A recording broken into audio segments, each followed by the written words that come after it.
There's so many things that we can't control in farming, but one thing we can control is where our animals are and what they're eating. We're in Argyle Station, which is about 180 kilometres west of Burke in far western New South Wales, just east of a small town called Wanaaring. We're on a 45,000 hectare grazing property. We graze sheep and cattle sometimes, predominantly red saw country with mulga and rosewood trees and woolly butt and neverfail and perennial native species. You can see around us the sort of typical type of country on. One thing about, I suppose, having a drought like we've had is it's terrible for everyone, but it does really make you change things. And the biggest thing that we've changed is trying to look at what feed we've got ahead so that we can take the peaks and troughs out of our business. See what you can do. Will do. I've got faith in you.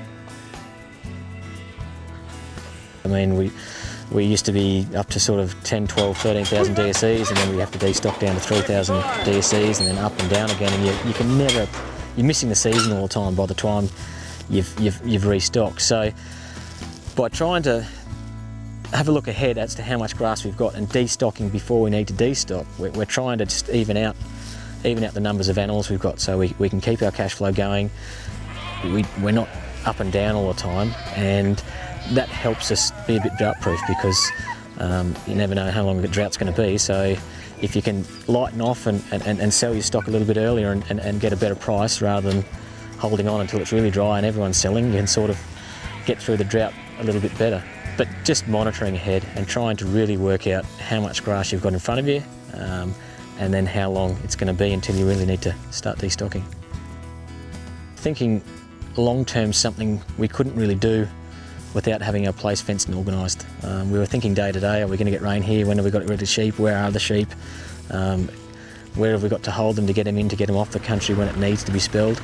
Now that we've put some infrastructure onto the place, we can really start thinking ahead. You know what grass is in there because you know there's no animals in there.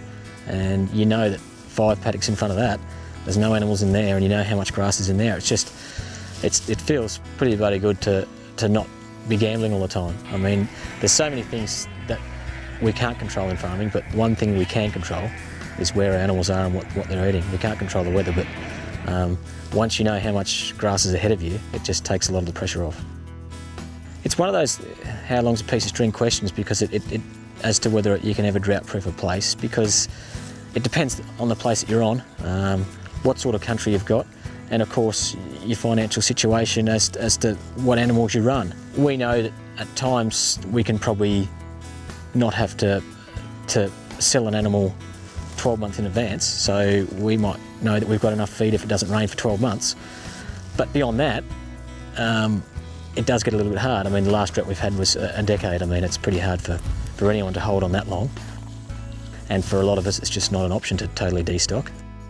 But I think you can really help yourself by making sure that the grass that's in your paddock needs a minimal amount of rain to really get something out of it. And the only way to do that is to get your ground cover up that we've found in this area. So I think you can to a degree, maybe not a once in 100 year drought, but I think when it gets dry, which it's going to all the time, I think if you've got your ground cover up, you've really got a fighting chance of being able to hold on stocked and get through it.